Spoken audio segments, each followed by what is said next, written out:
Deep in a lush, green jungle, where sunlight dappled through a thick canopy of leaves, lived a little monkey named Miko. Miko wasn't just any monkey. He was known far and wide for his cleverness and his love for adventure. His home was a magnificent mango tree, perched right on the edge of a wide, sparkling river. Every morning, he'd wake up to the gentle sounds of the water and the sweet smell of ripe mangoes. Life was good, but Miko's eyes were often drawn to something even more tempting. Across the river was a small, magical-looking island. This wasn't just any island, it was a paradise of fruit. There were trees laden with the juiciest, most colorful berries you could imagine, glowing star fruits, plump rose apples, and fuzzy, sweet rambutans. Miko would sit on his favorite branch, his tail twitching with excitement, dreaming of those delicious treats. The problem was the river. It was too wide and too deep for a little monkey to swim across. One sunny afternoon, as Miko was munching on a mango and wistfully gazing at the island, a large, bumpy head emerged from the water.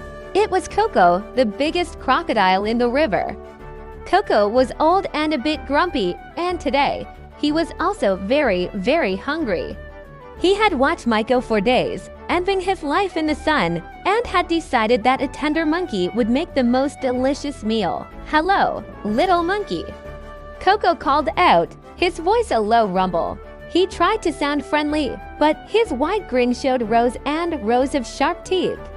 "You seem to be enjoying that mango." Miko, ever cautious, paused his chewing. "Hello, Mr. Crocodile," he replied politely. "It is a very good mango, but I was just thinking how much better those rose apples on the island must taste." Coco's eyes gleamed. This was his chance. "Ah, the fruit island," he said, trying to sound helpful. "It is a shame you can't get there.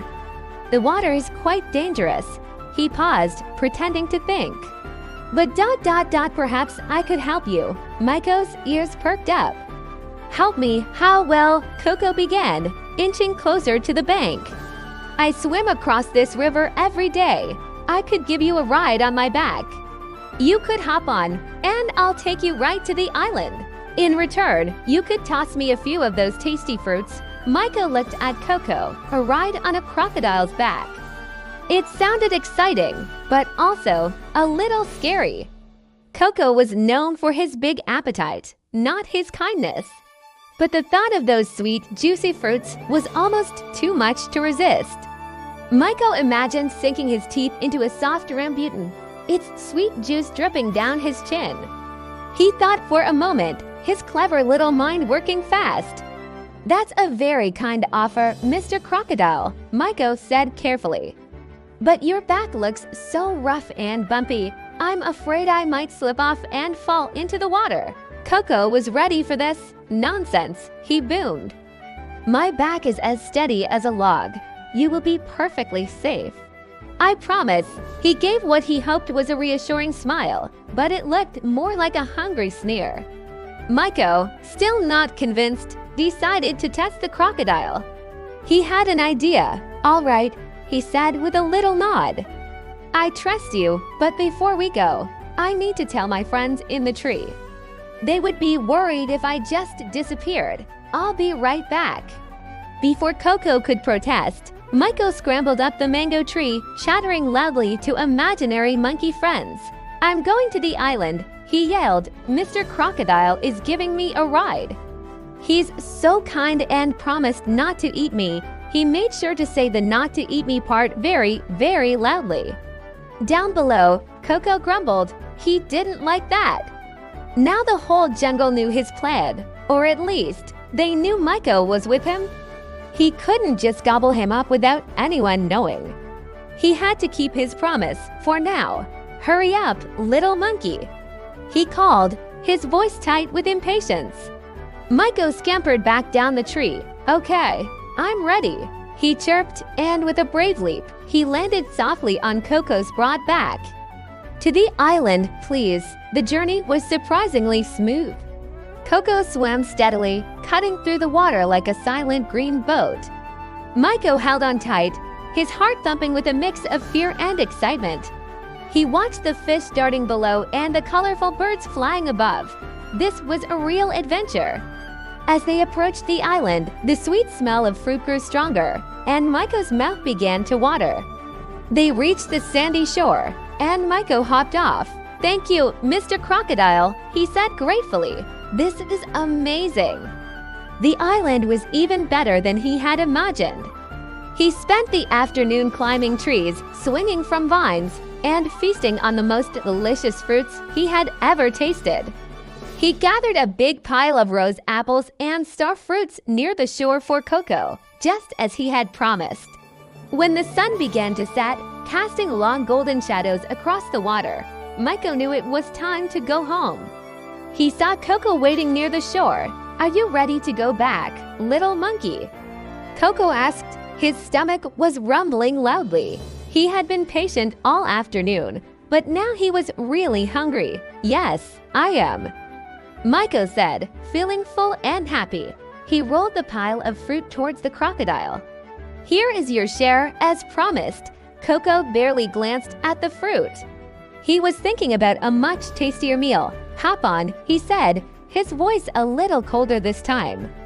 Maiko jumped onto his back, and they started the journey back, but this time, something felt different. Coco was swimming much slower, and he kept glancing back at Maiko with his hungry eyes. They were in the middle of the river, where the water was deepest. Suddenly, Coco chuckled, a low, sinister sound. "You know, little monkey," he said slowly, "I have been very patient. I brought you to the island. I waited for you to eat, but all this fruit hasn't satisfied my hunger. I think I'd rather have a nice, juicy monkey heart for dinner." Maiko's heart leapt into his throat. He knew it. He knew the crocodile couldn't be trusted. He had to think fast. Panicking wouldn't help. He took a deep breath and forced a laugh. "My heart," Maiko exclaimed, pretending to be shocked. "Oh, Mr. Crocodile, why didn't you say so earlier? You want my heart, of course. You can have it." "But I don't have it with me." Coco stopped swimming. He turned his head, confused. "What do you mean? You don't have it with you?" "It's inside you, you silly monkey." "Oh, no, no, no," Maiko said, shaking his head. "We monkeys don't carry our hearts with us when we go on adventures. They are much too precious. We leave them in a safe place. I left my heart hanging on the highest branch of my mango tree back home. It's for safekeeping." He tried to sound as serious as possible. Coco was a big crocodile, but he wasn't very bright. He had never heard of such a thing, but Maiko said it with such confidence that it had to be true. He was disappointed. He didn't want a monkey without a heart. "What good was that? You left it on the tree." Coco grumbled. "Yes," Maiko said enthusiastically, "but don't worry. We can go back and get it, turn around, swim back to my tree as fast as you can, and I'll climb up and get my heart for you." A promise is a promise, after all. The foolish crocodile, thinking only of the delicious heart he was about to get, grunted in agreement. "All right, but be quick about it." He turned and started swimming back towards Maiko's side of the river, much faster than before. His greed had made him forget his original plan entirely. As they reached the riverbank, Maiko didn't wait for Coco to stop completely. With a powerful spring in his legs, he leapt from the crocodile's back, flying through the air.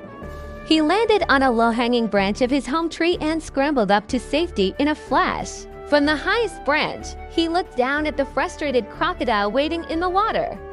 "Thank you for the ride, Mr. Crocodile," Maiko called down cheerfully. Coco looked up, confused. "Well, where is your heart? Go get it," he demanded. Maiko let out a peal of laughter. "Oh, you silly crocodile," he chattered, swinging his tail. "Did you really believe me? Everyone knows you can't take your heart out and leave it on a tree. It's right here, inside my chest, beating safely thanks to my clever thinking." Coco stared in disbelief. He had been tricked. The little monkey had outsmarted him completely. He let out a furious roar of frustration that echoed across the river. He had lost his dinner and had been made a fool of. With a flick of his powerful tail, he splashed water high into the air and disappeared beneath the surface, too embarrassed to show his face. Micah watched him go, feeling a great sense of relief and pride. His adventure had been dangerous, but his quick wit had saved him. From that day on, he was a little more careful, but he never stopped being clever. And he knew that no matter how big a problem might seem, a little bit of smart thinking can always help you find a way out. Thanks for watching our story today. If you enjoyed Miko's adventure, don't forget to like this video and subscribe to our channel for more fun stories. See you next time!